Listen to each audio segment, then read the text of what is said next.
there.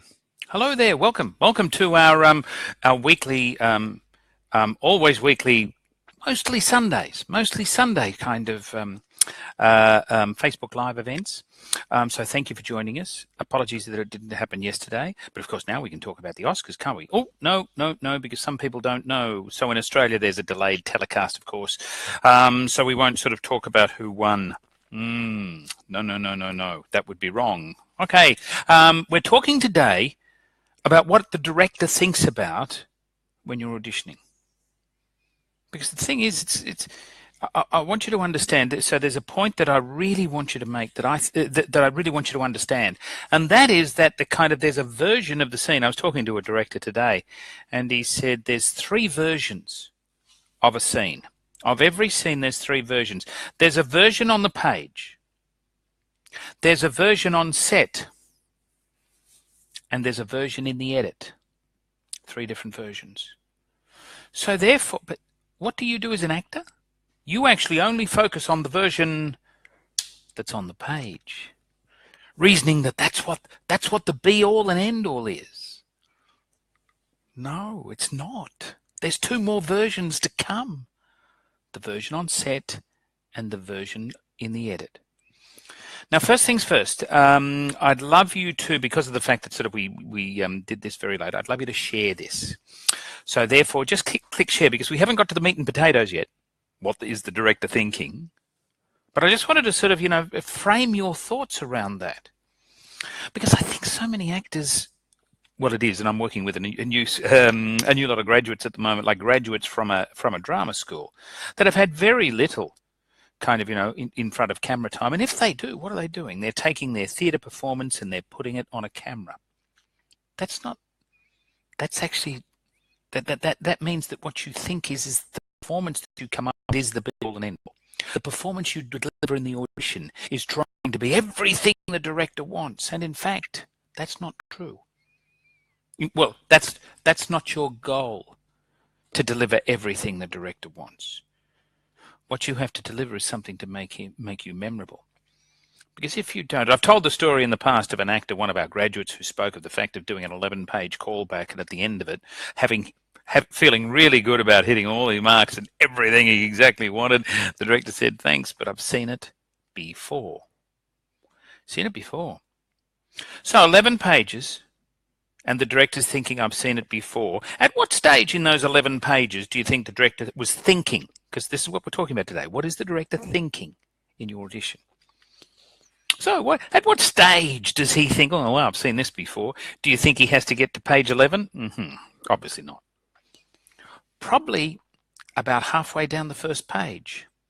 So what is the director thinking in that audition? He's thinking, "Will I have fish for dinner? Yeah. I'll go by the fish shop and You're acting your heart out. You're putting your heart and soul and passion and ability on the line, on the screen, for that audition that you are desperately passionate about. And you've delivered something that makes the director think about dinner."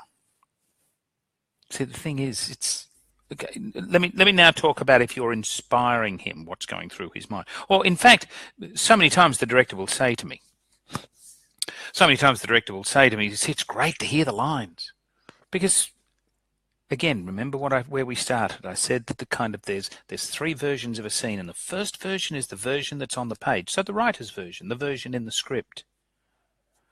And everybody sees that differently. The producer sees it differently, to the actor, to this actor, to that. The only people who don't see anything different in the scripted version are actors who are steadfastly trying to get it right. Avoid errors. No. Create errors. Let them happen. How do you create spontaneity? That's for another day.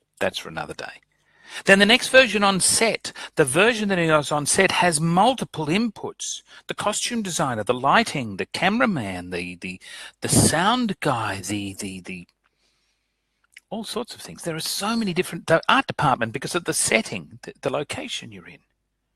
There's multiple inputs into making the version of the scene that exists on the set. And now the third version is the version that's in the edit suite. And yes, there's the editor, and you think that's the be-all and end-all. No, no, no. Then the composer comes in. Then the sound effects guy comes in. Then they do a thing called a grade, which actually adds a blue tone, which makes it feel cooler and colder. And you know what all of those people are doing? They're changing your character. They're embellishing it, adding to it, contributing to your version of the character. But what it needs you to actually do something that's inspiring, compelling, memorable. Remember, the version of the scene that is on the page is already gone. It's already gone. It's been written. It's been written. You don't need to worry about that. Don't work backwards. Work forwards. Is that backwards? Is that forwards? You know what I mean. You know what I mean. Where is the scene going? Where is your character going? And I don't mean character, and now you're going, oh, yeah, let me look at the page and find out where the character's going, because you think the writer's giving you all the clues. He's not. He's not. Think of it this way. Imagine if you were to research the director. It will tell you volumes about the kind of territory, the kind of creative territory that director is going to involve. To engage. That's how his thinking's going. And you must tap into that. You think all the clues are on the page, and there's none.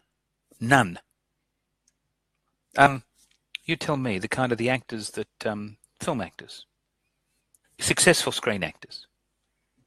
I'm talking about, you look at Sam Rockwell's performance in Three Billboards.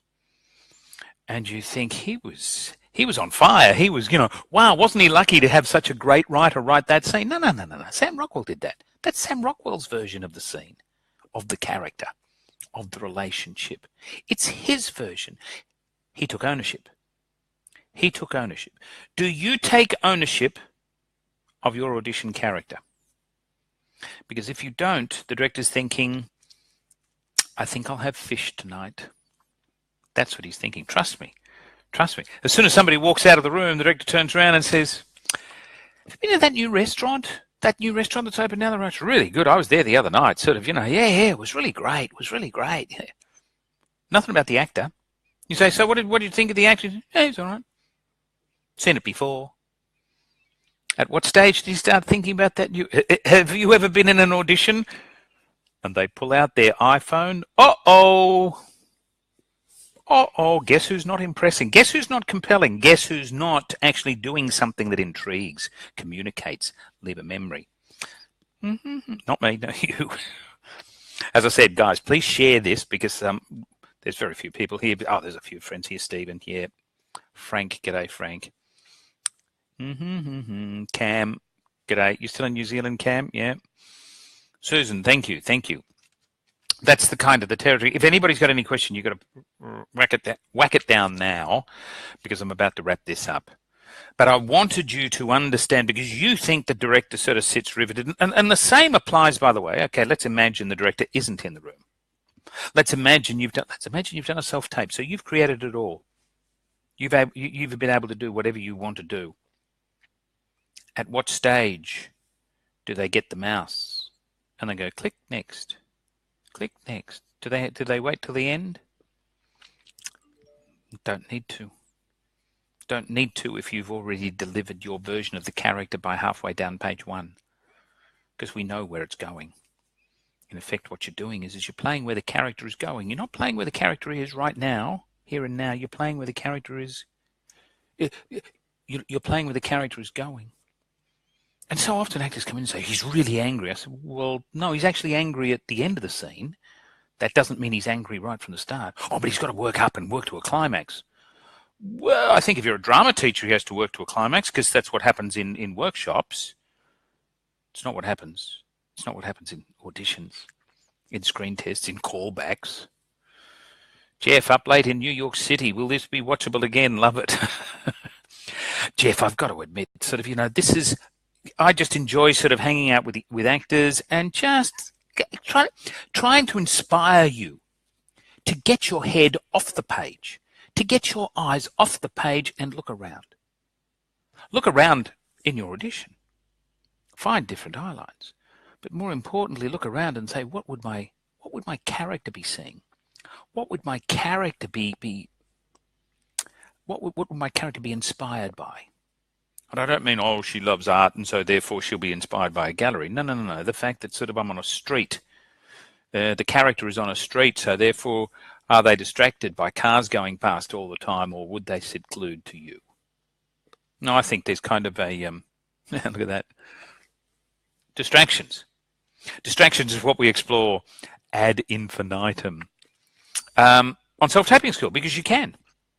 You don't in the normal way that you put down an audition, in the way that you sort of audition for a casting director, in a casting director's space. But when you're in your space, guess who makes every choice in a self-tape space? You do. But only if you take the choice, if you make the choice, if you grab the opportunity. That's what I'm inspiring you to do, because that changes a director's thinking. That compels a director's thinking. He stops thinking about how he's going to cook his fish, steamed, I think, with a little bit of lemongrass. Yeah, that'd be lovely. Ginger, a little bit of grated ginger. Yeah, that'd be good. He stops thinking about that and he starts thinking about, oh, okay, if we go in that direction where she's aggressive, she's higher status, she's...